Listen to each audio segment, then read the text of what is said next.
यह एक काल्पनिक कहानी है। इसमें दिखाई गई घटनाएं, पात्र और संवाद पूरी तरह से लेखक की कल्पना पर आधारित हैं। इसका कोई संबंध किसी वास्तविक व्यक्ति या घटना से नहीं है। एपिसोड 3।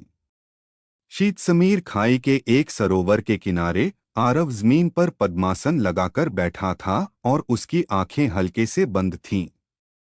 वह अपने मन को अपने शरीर के भीतर केंद्रित कर चुका था।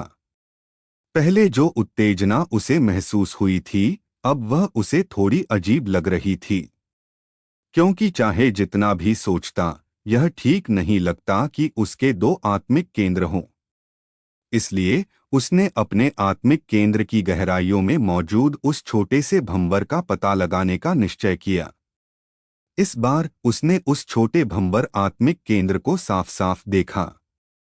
वह सिर्फ हथेली के आकार का था और लगातार एक प्रकार की आकर्षण शक्ति उत्पन्न कर रहा था। यही आकर्षण शक्ति थी जो उसकी ट्रेनिंग के बाद शरीर में समाहित हुई गूढ़ ऊर्जा को तुरंत सोख लेती थी। यह छोटा भंवर उसके आत्मिक केंद्र की सारी गूढ़ ऊर्जा को पूरी तरह से निगल चुका था, जिससे वह पूर्ण रूप से गूढ़ योद्धा नहीं बन पा रहा था। नहीं, यह कहना चाहिए कि वह तो बहुत पहले ही गूढ़ योद्धा बन चुका था, क्योंकि गूढ़ योद्धा बनने की योग्यता स्वाभाविक प्रतिभा पर निर्भर करती थी। यदि कोई शरीर को तपाकर गूढ़ ऊर्जा को अवशोषित कर सकता है, तो वह गूढ़ योद्धा है। हालांकि उसकी गूढ़ ऊर्जा जैसे ही शरीर में प्रवेश करती, वह छोटा भंवर उसे निगल जाता, जिससे उसे यह भ्रम हो गया कि वह गूढ़ योद्धा नहीं है। गूढ़ योद्धा बनने की कसौटी से देखा जाए तो वह बहुत पहले ही बन चुका था। आरव ने उस छोटे भंवर को नियंत्रित करने की कोशिश की। उसके विचार में चूंकि वह भंवर उसके शरीर के अंदर है, तो वह उसी का होना चाहिए और उस पर उसका नियंत्रण भी होना चाहिए। लेकिन उसे निराशा हुई, क्योंकि जब भी वह उस भंवर से गूढ़ ऊर्जा को निकालने का प्रयास करता, वह भंवर जैसे किसी बात से उत्तेजित होकर तेजी से घूमने लगता और वह एक कण भी गूढ़ ऊर्जा बाहर नहीं निकाल पाता। वो गूढ़ ऊर्जा मेरी है। लंबे प्रयास के बाद भी जब कोई सफलता नहीं मिली, तो आरव थोड़ा चिढ़ गया और उसने मन ही मन गाली दी। अगर वह इस भंवर को नियंत्रित नहीं कर सका, तो क्या यह मतलब निकला कि वह पूरी जिंदगी उस भंवर के लिए काम करता रहेगा? सबसे महत्वपूर्ण बात ये थी कि अगर उसके पास गूढ़ ऊर्जा नहीं होगी, तो वह अपनी ट्रेनिंग की तीव्रता कैसे बढ़ाएगा? क्योंकि वर्तमान में उसकी ट्रेनिंग की तीव्रता पहले ही उसकी सीमा तक पहुंच चुकी थी। बिना किसी साधन संसाधन और गूढ़ ऊर्जा की सहायता व पुनर्प्राप्ति के ट्रेनिंग की तीव्रता बढ़ाना उसके शरीर को अपूरणीय क्षति पहुंचा सकता था। थोड़ी सी दे दे, बस थोड़ी सी समझ जा यार, तेरे बिना मैं गूढ़ ऊर्जा को अवशोषित नहीं कर सकता। मुझे थोड़ा दे दे, मैं और ज्यादा गूढ़ ऊर्जा खींच सकूंगा। आखिरकार जो भी मैं खींचूंगा, वो तेरे ही पास आएगी।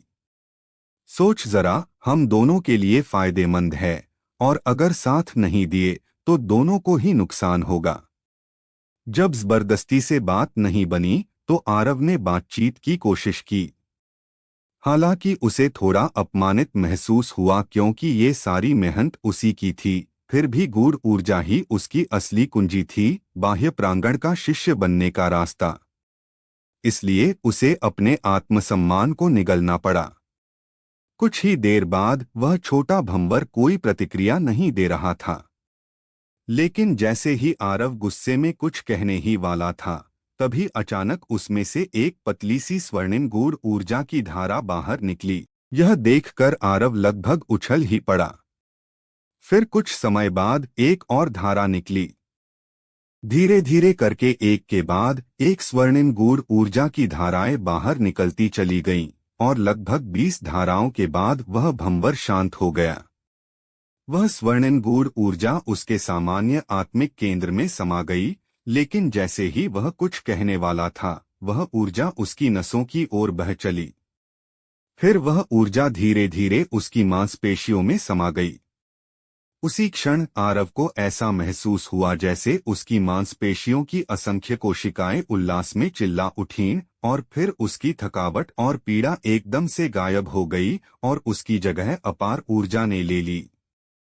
अभी वह आश्चर्य में ही था कि उसे अचानक शरीर पर कुछ रेंगता हुआ सा महसूस हुआ। उसने जल्दी से अपने कपड़े उतारे और नीचे देखा और उसकी आंखें आश्चर्य से फैल गईं।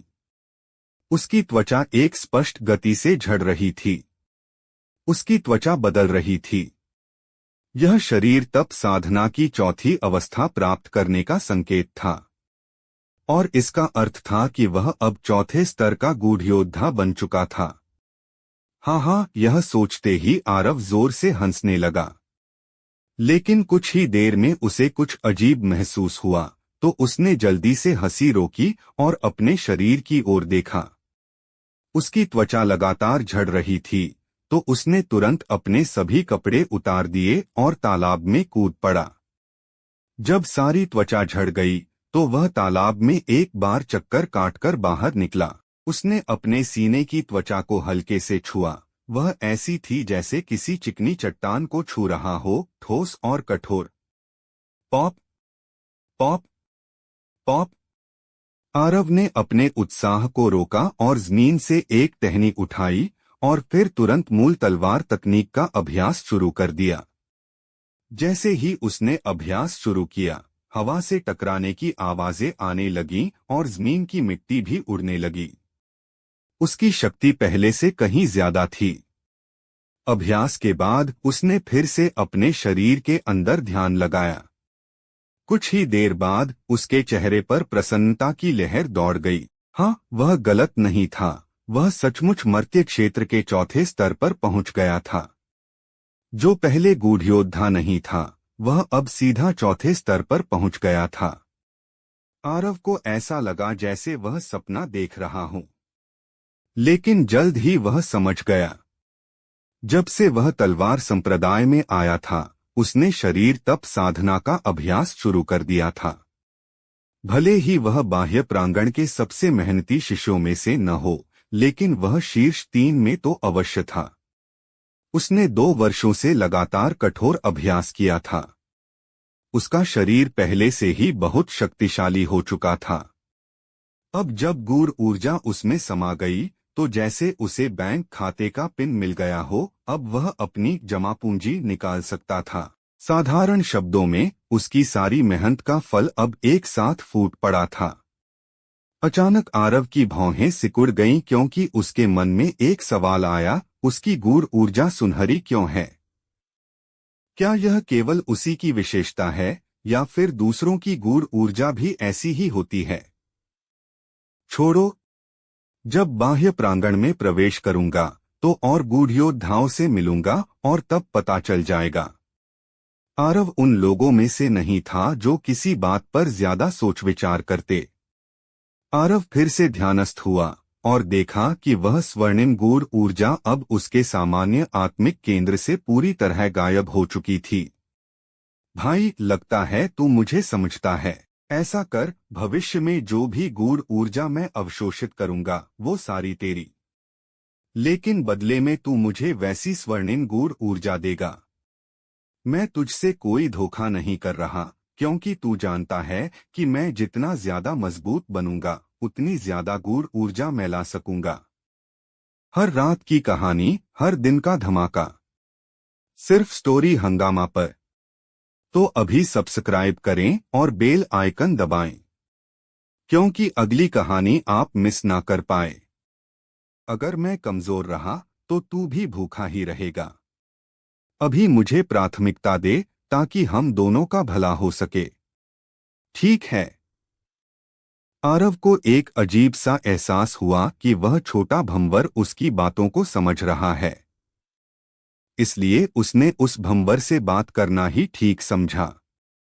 वरना अगर भविष्य में सारा गूढ़ ऊर्जा वही ले गया, तो वह बड़ी मुसीबत में पड़ जाएगा। कुछ समय बाद जब आरव थोड़ा अधीर हो गया, तो भंवर अचानक घूमने लगा, फिर एक पल बाद रुक गया। आरव मुस्कराया, उसका अनुमान था कि भंवर मान गया है। शायद उसे अब आरव की ऊर्जा खींचने की गति पसंद नहीं आ रही थी, इसलिए अब उसने उसे पहले ताकतवर बनाने का निर्णय लिया। यह एक निवेश था। आरव ने अपने कपड़े पहने और उन लोहे के टुकड़ों की ओर गया जहां वह उन्हें छिपा कर रखता था और उन्हें पहन लिया। अब उसे उनमें कोई वजन महसूस नहीं हो रहा था। उसके पास अभी कोई साधना विधि नहीं थी, इसलिए वह सिर्फ शरीर तप साधना से ही गूढ़ ऊर्जा को खींच सकता था। जितनी अधिक मेहनत उतनी गूढ़ ऊर्जा और उतनी ही ज्यादा स्वर्णिम ऊर्जा, जिससे वह शरीर को और सशक्त बनाकर आगे बढ़ सकता था। आह, मेरी मदद करो, करिश्मा का पीछा मत करो, दादा बचाओ। जैसे ही आरव ने अपनी ट्रेनिंग शुरू करने की सोची, एक तीखी चीख दूर के जंगल से आई। आवाज थोड़ी बचकानी थी, साफ था कि कोई छोटी लड़की थी।